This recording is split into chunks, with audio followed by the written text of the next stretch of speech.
Bibig. Who goes next? Boss. Same way, kagaya si Boti. Ang hirap magsa-Tagalog ako. Subukan ko i-verbalize. Hindi ko kaya, mag-English na ako. Sa akin, karapat-dapat ako maging English winner kasi yung pinakita ko dito, yun ako. At compare, dami ko din sinacrifice dito. Sa tingin ko, yung buong buhay ko, ano yung future ko, alam ko ano yung future ko. Alam ko yun, yung possibilidad na mas magkaroon ako ng talagang big career na doon. Give up ko para makuha ko, para harapin ko yung hamon ko dito.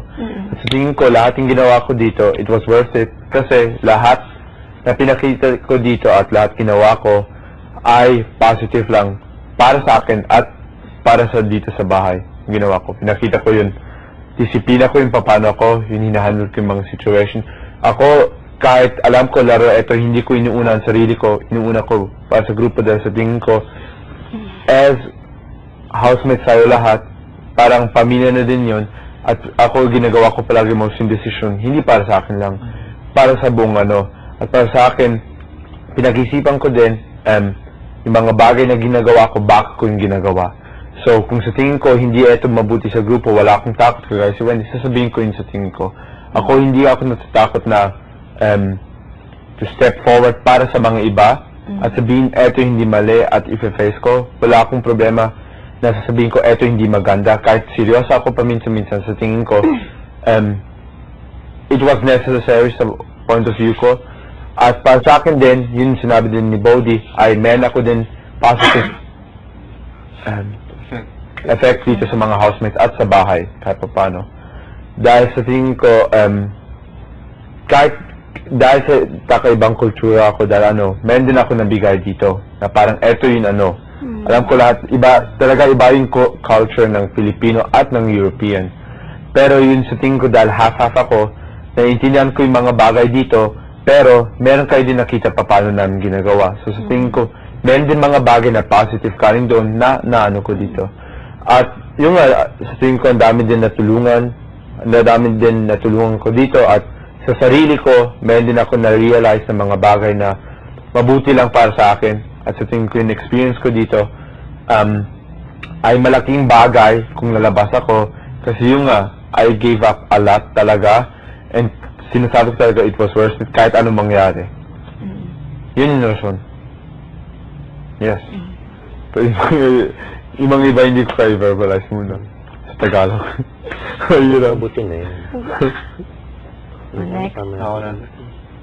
Bali, nung naalala ko, parang pagpasok ko dito, I have, bago ako makapasok dito, I have 3 reasons kung bakit ako sumali. One is, for the experience kasi not everyone is given this kind of opportunity na talagang maranasan tong na to. So, kino-consider ko yun as my number 1, Number 2 is for my family. Yung what's at stake, di ba? Kasi di ba, alam niyo naman kung ano yung family background ko and all.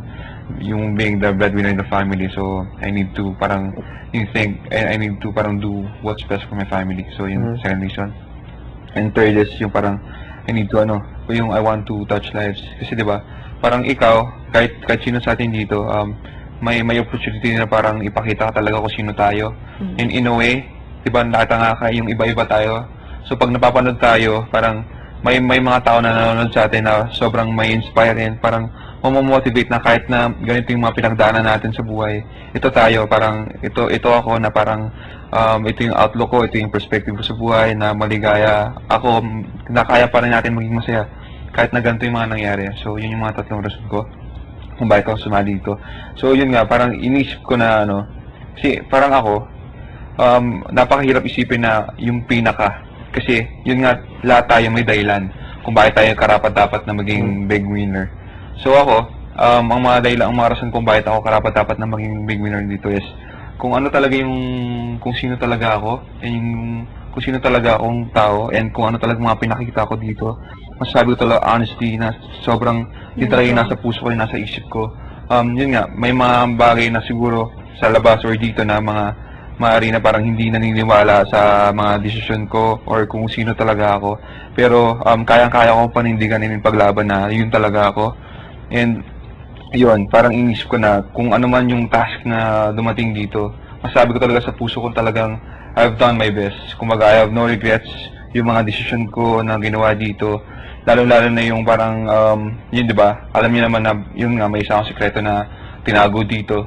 And yun, wala. Parang niniwala ko that truth shall prevail. So, nung dumating na, ano yun, yung sitwasyon na yun, talagang tinanggap ko and hinarap ko.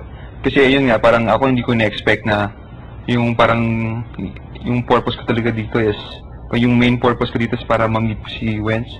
Yun nga, di ba, alam niyo naman kung gaano ko siya kamahalin, kahalaga sa akin, yung sa buhay ko. No, honestly, no, I'm speaking from my heart. So, yun, so nung, yun nga, di ba, parang may mga rason din ako kung bakit ko hindi sinabi yung about sa labas.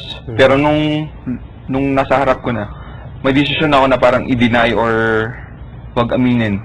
Pero I chose not to. Talagang I took the risk na parang aminin ko lahat na ganto, and yun, I have to parang suffer the consequences of my action, ganyan. 'Di ba? Parang may nasira yung mga tiwala niyo sa akin, lalo yung kay Wens. And yun, honestly, parang hindi ako natatakot na pagbayaran and harapin yung mga consequences na yun. So, Bayaran na yan. 'di ba? 'Di ba naging issue nga din sa atin yan, madam. So, yun, parang ako naman, nung nalaman ko na talaga, parang kaya sabi ko na parang karapat-dapat din ako kasi yung nalaman ko na talaga kung sino talaga yung sa puso ko, and yung talagang pinanindigan ko talaga, and talagang pinaglaban ko na yung talaga pinatunayan ko na talaga siya yung mahal ko nga, ganyan, di ba? Ano? So, yun. Tapos yun nga, masasabi ko na parang yung kung ano yung parang pinakita ko talaga sa inyo, and yung sobra kong binavalue yung yun nga, yung friendship, ganyan, yung samahan, 'di ba? Kung may panahon na parang yun nga, yung attention ko is napunta lang kay Wens, and yun nga, honestly, ina-admit ko yun, parang yung focus ko talaga sa kanya, may time na talagang natuto ko sa kanya, and yun nga, nakita nyo na parang kulang na yung effort, yung binibigay kong effort sa grupo, and sobrang tinatanggap ko yun, and sobrang akong open mind na parang sige, parang ipag-isipan ko yung mabuti and gawan ko ng paraan. 'Di ba? Kasi yun nga, tama yung sinabi mo na parang dito, as a whole tayo. So, honestly, ngayon, yun ang parang big adjustment sa akin na parang kung paano ko ulit babalansin din yung time. And yun. Sa tingin ko, yun yung mga dahilan kung bakit ako yung karapat-dapat na maging big winner. Kasi yun nga, parang hindi ako natakot kung ano man yung nandito, yung dumating sa akin dito. Talagang hinarap ko talaga ng buong puso talaga. So, yun. Ako?